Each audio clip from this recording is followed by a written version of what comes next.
வணக்கம். இன்றைக்கி ஒரு கதை சொல்ல போகிறேன்.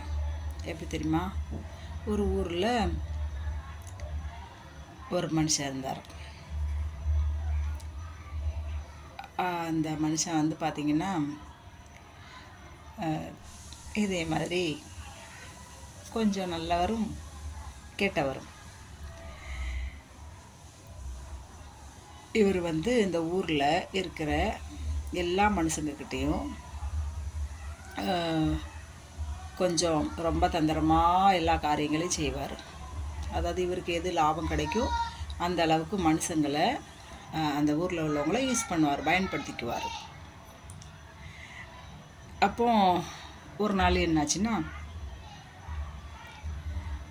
அந்த ஊருக்காரங்க எல்லாருமே ரொம்ப கொஞ்சம் உஷாராக இருக்காங்க. இந்த ஆள் இவ்வளோ தந்திரவாதியாக இருக்கிறதுனால இவர் நினச்சாரு இந்த மக்களை, இந்த ஊருக்காரங்களெல்லாம் இவரால் ஏமாற்ற முடியல. முந்தியெல்லாம் நல்லா ஈஸியாக ஏமாற்றிடுவார். அவங்க நம்பினாங்க. இவர் அந்த ஆட்கள் மூலமாக ஊருக்காரங்க கிட்ட நிறைய அவங்கள ஏமாற்றி சம்பாதிச்சு பெரிய ஆள் ஆனார். இப்போ ஊரில் உள்ளவங்கெல்லாம் என்ன செஞ்சிட்டாங்க, புத்திசாலி ஆகிட்டாங்க. நம்மளை இப்படி ஏமாத்துறாரு, அதனால் நம்ம கொஞ்சம் உஷாராக இருக்கணும் அப்படின்னு ஊருக்காரங்க எல்லாருமே கொஞ்சம் சுதாரிச்சிட்டாங்க. இந்த ஆளுக்கு ஒன்றும் புரியல, நம்ம என்ன செஞ்சாலுமே ஒன்றுமே பண்ண முடியலையே, என்ன பண்ணலாம், இவங்களை சும்மா விடக்கூடாது, ஒரு வழி பண்ணணும் அப்படின்னு சொல்லி ரொம்ப நாளாக யோசித்து அவங்க புத்தியை தீட்டி ஒரு ஐடியா எடுத்தார். அந்த ஆள் இவர் ஒவ்வொருத்தர்கிட்டையா என்ன சொன்னார், நான் ரொம்ப வியாதிப்பட்டுட்டேன், நான் கொஞ்ச நாள் தான் உயிரோடு இருக்க போகிறேன், அதனால் உங்கள் எல்லாருக்கும் நான் நிறைய உங்களை எல்லாரையும் நிறைய பேரை நான் ஊருக்காரங்க எல்லாரையும் நான் ஏமாற்றியிருக்கேன், தந்திரமாக உங்கள்கிட்ட இருந்து நான் நிறைய சம்பாதிச்சிருக்கேன், அதுக்கு பிராயச்சித்தமாக நான் ஒரு காரியம் உங்கள்கிட்ட கேட்குறேன், நீங்கள் தயவு செஞ்சு நீங்கள் எனக்கு செய்யணும், அப்போ தான் என்னுடைய ஆத்மா சாந்தி அடையும் அப்படின்னு சொல்லி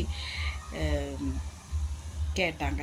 அப்போ அவங்க சொன்னாங்க, சரியா, நீங்கள் இவ்வளோக்காண்டு மனம் திரும்பிட்டீங்க, நீங்கள் செஞ்சது தப்பு, நீங்கள் எங்களை எல்லோரையும் ஏமாத்துனீங்கன்னு நீங்கள் ஒத்துக்கிட்டீங்க, அதனால சந்தோஷம், சரி என்ன செய்யணும் நீங்கள் சொல்லுங்கள் அப்படின்னு ஊர்க்கார மக்கள் கேட்குறாங்க.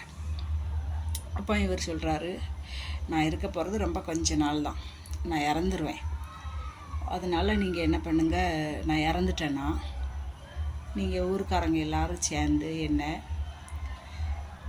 நான் அவங்க எல்லாரும் ஏமாத்தின பாவத்துக்கு பிராயசித்தமாக நீங்கள் எனக்கு செய்ய வேண்டியது, நான் இறந்த பிறகு என்னை காலை ரெண்டையும் பிடிச்சி இந்த ஊரை ரெண்டு காலையும் பிடிச்சி என்ன கறக்கறன்னு இழுத்துட்டு போகணும், இந்த ஊரை 3 தடவை சுற்றணும், என் காலை பிடிச்சி அப்படியே இழுத்துட்டு போய் அப்படி சுற்றி அதுக்கப்புறம் தான் நீங்கள் என்ன செய்யணும், அடக்கம் பண்ண கொண்டு போகணும், அப்போ தான் என் மனசு திருப்தியாகும், சாந்தியாகும், அப்போ தான் எனக்கு ஆத்மாவில் ஒரு நிம்மதி கிடைக்கும், அப்போ தான் என் கட்டை வேகும், தயவு செஞ்சு செய்வீங்களா அப்படின்னு கேட்டாங்க. கேட்ட உடனே அவங்க எல்லோரும், சரி இவ்வளோ மனம் திரும்பிட்டாரே அப்படின்னு ஊருக்காரங்களாம் என்ன செஞ்சாங்க, சரி ஐயா நீங்கள் சொன்னபடியே உங்களுக்கு அப்போ தான் உங்கள் ஆத்மா சாந்தி அடையும் நீங்கள் சொன்னீங்கன்னா அந்த மாதிரி செஞ்சிடலாம் அப்படின்னு சொன்னாங்க. சரி எல்லோரும் போயிட்டாங்க வீட்டுக்கு. உடனே இந்த ஆள் மறுநாள் காலையிலே போலீஸ் ஸ்டேஷன் போனார். போலீஸ் ஸ்டேஷனில் ஒரு கம்ப்ளைண்ட் கொடுக்குறாரு. என்ன சொல்கிறாரு, ஐயா நான் இந்த ஊருக்காரங்களுக்கு நிறைய பேருக்கு நான் உதவி பண்ணியிருக்கேன், ஆனால் எங்கள் ஊருக்காரங்களுக்கு யாருக்குமே நன்றி விசுவாசமே இல்லை, அவங்க என் மேலே ரொம்ப கோபமாக இருக்காங்க, நான் அவங்களுக்கு உதவி தான் செஞ்சுருக்கேன், ஆனால் அவங்க எனக்கு நன்றியே இல்லாமல் இருக்காங்க, இப்போவும் நான் இவ்வளோ வியாதிப்பட்டு இருக்கேன், இவ்வளோ வயசாகிட்டு நான் இப்போ ரொம்ப நாள் இருக்க மாட்டேன், சாக போகிறேன், ஆனாலும் இந்த மக்கள் என் மேலே ஒரு கொலை வெறியில் இருக்காங்க ஐயா, இந்த ஊர் மக்கள்கிட்ட இருந்து நீங்கள் தான் என்னை காப்பாற்றணும், நீங்கள் வேணாலும் பாருங்களேன், நான் இறந்த பிறகு இந்த ஊருக்காரங்க எனக்கு என்ன செய்வாங்கன்னு நீங்கள் நேரில் பார்த்துட்டு அதுக்கப்புறம் நீங்கள் எனக்கு நம்பி இந்த கம்ப்ளைண்ட்டுக்கு நீங்கள் ஆக்ஷன் எடுக்கணும், நான் இப்போ சொல்கிறது உங்களுக்கு நம்பிக்கை இல்லாமல் இருக்கலாம், ஆனால் நான் செத்த பிறகு இந்த மக்கள் எனக்கு செய்கிறத மட்டும் நீங்கள் பார்த்து நீங்கள் தயவு செஞ்சு எனக்கு நியாயம் செய்யணும், ஏன்னா இந்த மக்கள் ரொம்ப கெட்டவங்க இந்த ஊருக்காரங்க அப்படின்னு ஒரு கம்ப்ளைண்ட் எழுதி வச்சுட்டு அவங்களும் கம்ப்ளைண்ட்டை வாங்கிட்டு சரிப்பா பார்க்கோம் அப்படின்னு சொல்லிட்டாங்க. பின்ன இவர் வீட்டுக்கு வந்துட்டார். ஒரு 2 நாளில் இறந்து போயிட்டார். இந்த ஆள் சொல்லிட்டு இறந்துட்டார். இறந்தவுடனே என்ன பண்ணாங்க இந்த ஊருக்காரங்க,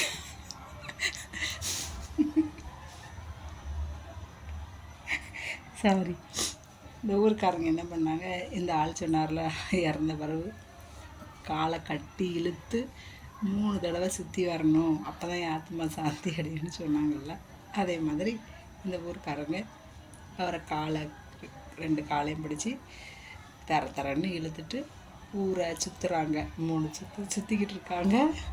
அங்கே கம்ப்ளைண்ட் கொடுத்தாருல போலீஸ் ஸ்டேஷனில் ஒரு படையோடு வந்து இறங்குறாங்க. இவங்க காலை கட்டி இழுத்துட்டு போய்கிட்டு இருக்கதை இதை போலீஸ்காரங்க பார்த்து, ஆமாம் அந்த ஐயா சொன்னார், நீங்கள் வேணால் பாருங்கள், நான் செத்தப்புறம் கூட இவங்க என்னை விடாமல் எனக்கு என்ன பண்ணுறாங்கன்னு பாருங்கன்னு சொல்லி நீங்கள் பார்த்து நேராக பாருங்கன்னு சொன்னாங்களே, அதே மாதிரி நீங்கள் இந்த மாதிரி அவரை செத்த பிறகு அவரை காலை பிடிச்சி இப்படி தரன்னு இழுக்கிறீங்களே அப்படின்னு சொல்லி இந்த போலீஸ்காரங்களாம் யாரெல்லாம் அவர் காலை பிடிச்சி இழுத்தாங்கன்னு எல்லாரும் தானே வாக்கு கொடுத்துருக்காங்க. சரி உங்கள் ஆசை நிறைவேற்றணும். எல்லாரையும் அந்த போலீஸ்காரங்க அடின்னு அடித்து ஊருக்காரங்களை போலீஸ் ஸ்டேஷனில் தரன்னு இழுத்துட்டு போனாங்களாம். எப்படி இவரை காலை பிடிச்சி தரன்னு இழுத்துட்டு போனாங்க, அப்படி எல்லாரையும் அடித்து எல்லாரையும் போலீஸ் ஸ்டேஷனில் உள்ளே போய் தள்ளினாங்களாம். பார்த்தீங்களா அந்த மனுஷன் எப்படிப்பட்ட மனுஷனாக இருக்காருன்னு பாருங்கள். இதுக்கு ஒரு பழமொழி சொல்லுவாங்க ஊருக்காரங்க, எப்படி சொல்ல, இருந்தும் கெடுத்தான் செத்தும் கெடுத்தான். அந்த ஆள் மனுஷன் உயிரோட வாழ்ற வரைக்கும் கெட்ட காரியங்களை செஞ்சு ஏமாற்றி பணத்தை சம்பாதிச்சு ஊருக்காரங்களே அடி வாங்கி கொடுத்து அந்த ஆள் திருந்தாமல் இப்படி செத்து போய் இருந்தும் கெடுத்தான் செத்தும் கெடுத்தாங்கிற பழமொழி இது. நீங்கள்லாம் எப்படி? நான் அப்படி கிடையாது அப்படின்னு தான் எல்லாரும் நினைக்கும். சரி, நம்ம எப்படி, உங்களோட நானும் சேர்த்துக்கிடுறேன், நம்ம எப்படிப்பட்டவங்களாக இருப்போம்? இருந்தும் மற்றவங்களுக்கு நன்மை செய்யணும், செத்தும் மற்றவங்களுக்கு நன்மை செய்யணுமா? இருந்தும் கெடுத்தான் செத்தும் கெடுத்தான்? யோசனை பண்ணிக்கோங்க.